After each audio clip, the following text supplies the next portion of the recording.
الحمد للہ رب العالمین والصلاة والسلام علی خاتم الانبیاء وسید المرسلین سیدنا محمد وآلہ واصحابہ اجمعین۔ دوستو 38 فرق پہلے ہمارے سامنے الحمدللہ اللہ کے فضل سے آ چکا ہے۔ آج 39 یعنی 39 فرق آ رہا ہے۔ 39 فرق کیا ہے کہ جتنے انبیاء علیہم الصلاۃ والتسلیم ہیں، اللہ رب العزت ہی کو خالق مطلق علی الاطلاق بتاتے اور سمجھاتے ہیں۔ اس جملے کا کیا مطلب؟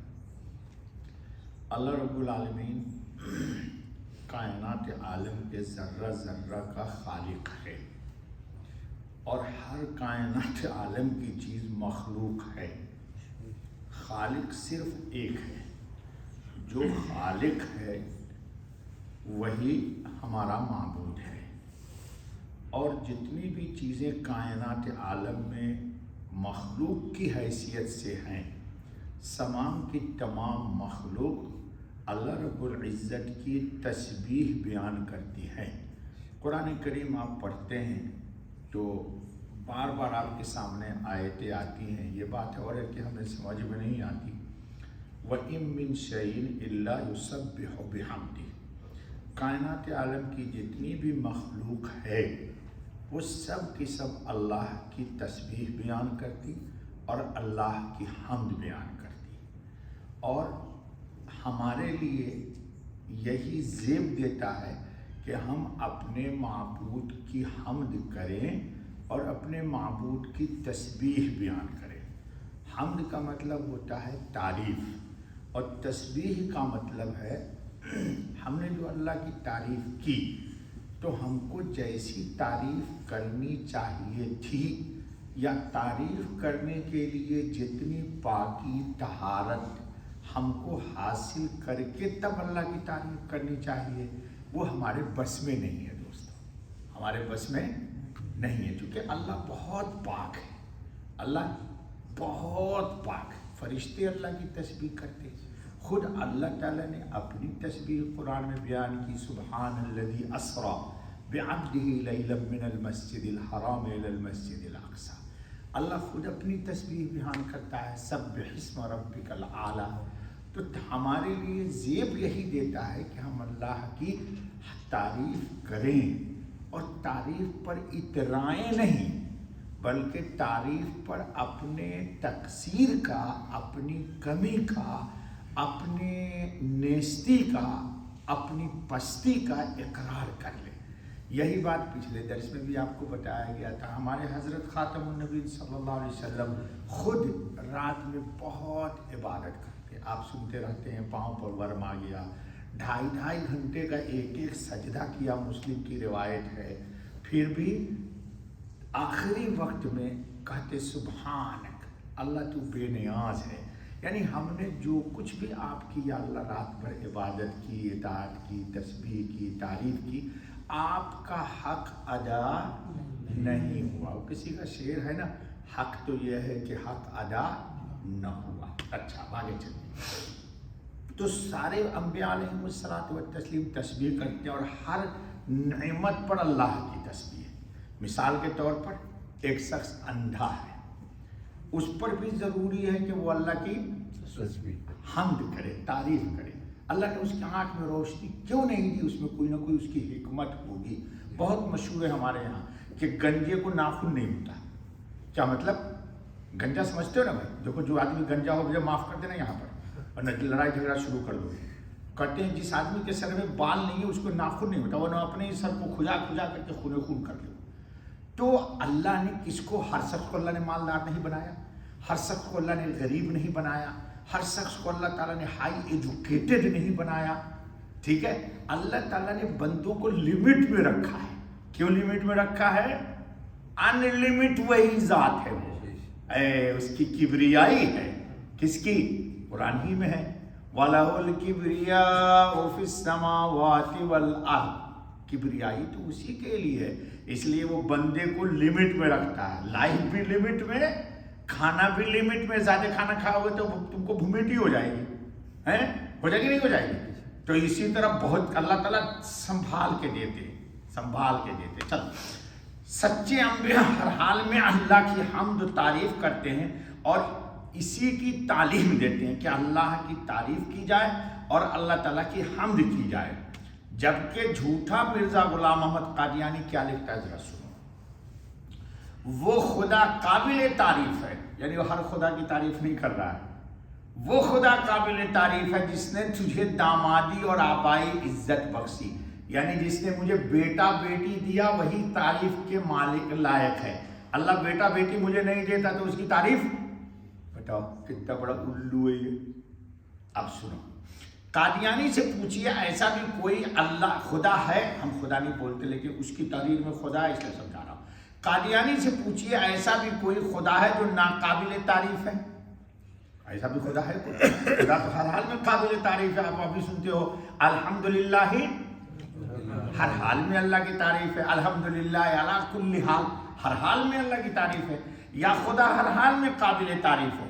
جن لوگوں کو اللہ نے صرف بیٹیاں دی پھر تو وہ قادیانی کے نزدیک قابل تعریف نہیں ہے۔ جس کو اللہ تعالیٰ نے صرف بیٹیاں ہی بیٹیاں دی تو اس کا مطلب اللہ کی تعریف نہ کرے؟ توبہ توبہ توبہ، استغفر اللہ۔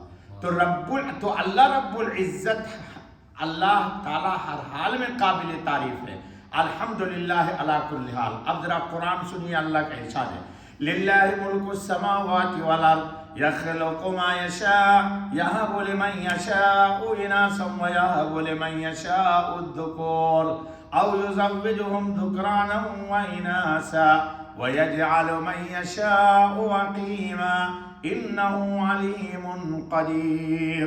کیا کہا قرآن نے اس آیت میں؟ سنو، سارے آسمانوں اور زمین کی سلطنت اللہ ہی کی ہے، وہ جو چاہتا ہے پیدا کرتا ہے، وہ جس کو چاہتا ہے بیٹیاں ہی بیٹیاں دیتا ہے، دیکھو اللہ کی شان، اور جس کو چاہتا ہے لڑکے ہی لڑکے دیتا ہے، یا پھر ان کو ملا جلا کر لڑکے اور لڑکیاں دونوں بھی دیتا ہے، او یزوجہم ذکرانا و اناثا، اور جس کو چاہتا ہے بانجھ کر دیتا ہے، جس کو چاہتا ہے، گویا کہ اللہ کی صفت ہے خالی بیٹا دے دے، خالی بیٹی دے دے، بیٹا بیٹی دونوں دے دے، یا چاہے تو کچھ بھی نہ دے، پھر ہر حال میں اس کی، ہر حال میں اس کی۔ جی مولانا اشرف علی تھانوی رحمۃ اللہ علیہ کی شادی 2 تھی، اولاد نہیں ہوئی، میں نے خود وہ تحریر پڑھی ہے۔ حضرت نے فرمایا کہ اللہ کا شکر ہے کہ مجھے اولاد نہیں ہوئی۔ کتنی کتابیں لکھی؟ 1250 کتابیں ہیں ان کی۔ کتنی؟ 1250۔ جی میرے پاس آئیے، میں ابھی دکھاتا ہوں۔ بعض کتابیں 32 جلدوں میں، پاکستان سے میں نے منگوائی ہے خرید کے۔ ایک کتاب 32 جلد میں، ایک کتاب 25 جلد میں۔ ابھی پاکستان کے بہت بڑے بزرگ عالم عارف باللہ ڈاکٹر عبدالحی، انہوں نے، لوگوں نے اس پر اعتراض کیا کہ اتنا کیسے لکھ دیا انہوں نے؟ تو انہوں نے صرف کتاب ہی کے نام کو لکھ کر کے کتاب چھاپ دی۔ جسٹس مولانا تقی عثمانی نے شائع کر دیا ہے، کتاب ہی کا نام ہے فی تالیفات حکیم الامت، فہرست تالیفات حکیم الامت۔ حکیم الامت نے کتنی کتابیں لکھی، صرف اس کا نام ہے، وہ اتنی موٹی کتاب ہے، وہ بھی ہے میرے پاس۔ جی پاکستان میں لاہور میں بہت بڑے عالم انتقال کر گئے، اللہ مغفرت فرمائے، عبدالرشید ارشد، بہت بڑے عالم ہیں۔ انہوں نے مولانا تھانوی کو 63 سال کی عمر ہوئی ہے، جتنا حضرت نبی پاک کی عمر ہے۔ تو پوری زندگی کے ان کی تحریر کو ان کی پیدائش کے دن سے لے کے موت کے دن تک ڈیوائیڈ کر دیا، تقسیم کر دیا۔ تو کم سے کم لکھنا شروع کیا ہوگا 12-15 سال کی عمر کے بعد، لیکن ایوری ڈے پیدائش سے لے کر کے موت تک کی تقسیم جو کی ہے، تو روزانہ یومیہ 240 پیجز پر ڈے آتا ہے۔ اتنا تو بندہ پڑھ بھی نہیں سکتا۔ اللہ نے کتنی برکت دے دی، اللہ نے کتنی۔ جلال الدین سیوطی اس کا نام آتا ہے تو میرا دل بھر جاتا ہے۔ 39 عمر ہے ان کی، بزرگوں نے لکھا ہے کہ 70 بار عیاناً ظاہری آنکھ سے حضور کو خواب میں دیکھا ہے. اور علامہ انور صاحب کشمیری نے لکھا ہے کہ 20 بار تو کنفرم دیکھتا ہے. حدیث لکھتے تھے، شادی شدہ نہیں ہے، لکھتے تھے، حدیث میں مشکلات آ جاتی، فوراً حضور سامنے آتے، پوچھتے کہ یا رسول اللہ صلی اللہ علیہ وسلم یہ آپ کی حدیث ہے؟ حضور فرماتے ہاں میری حدیث. یا رسول اللہ اس کا کیا مفہوم ہے؟ حضور بتاتے اس حدیث کا یہ مفہوم ہے، وہ کتاب میں لکھ دیتے جی. اس کی بھی تقریباً 1250 کتابیں، دنیا کا کوئی موضوع نہیں چھوڑا. اور اتنا سریع القلم سمجھ گئے. لکھنا ہم بھی لکھتے ہیں، لیکن ایک تحریر کو سوچتے ہیں تو کاٹتے کھوٹتے ہیں، اور پتہ نہیں اللہ جانے اس کی زندگی میں کیسے اللہ بڑھ. اس کا نام ہی ہے ابن الکتب، کتاب کا بیٹا. وہ کہانی بھی سنو. یہ ابھی ماں کے پیٹ میں تھے، ان کے والد نے ان کی امی سے کہا کہ فلاں کتاب اٹھا کر کے لے آؤ. تو ماں ان کی حاملہ تھی، جلال الدین سیوطی اپنی ماں کے پیٹ میں تھے. کتاب ماں گئی اٹھا کے لے کے آ رہی تھی، راستے میں درد ذہ پیدا ہوا ولادت کا، اور وہی راستے میں پیدا ہو گئے. تو جلال الدین کا لقب ہی ہے ابن الکتب، کتاب ہی کا بیٹا، کیونکہ ماں کے ہاتھ میں کتاب تھی. ماں کو پین شروع ہوا. آپ کے ہاں تو پین شروع ہوتا ہے تو پورے محلے میں شور ہے، پہلے سے بکنگ ہے ہاسپٹلوں میں جی. اور ہاسپٹل والے کہتے بھائی سرجری کرنی پڑے گی چونکہ نوٹ بنانا ہے، 35,000 لینا ہے آپ سے جی. بتاؤ. تو اللہ تعالیٰ کسی کی عمر میں کیا دے دیتا ہے؟ برکت دے دیتا ہے. چلیے اللہ پاک ہم سب کو، ہاں یقیناً وہ علم کا بھی مالک ہے، قدرت کا بھی مالک ہے. کون؟ اللہ رب العزت. بس بابا بقیہ کل انشاءاللہ زیادہ وقت ہو جاتا ہے. اللہ تعالیٰ ہم سب کو حضرت صلی اللہ علیہ وسلم سے محبت عطا فرمائے اور ختم نبوت کے عقیدے پہ جما دے.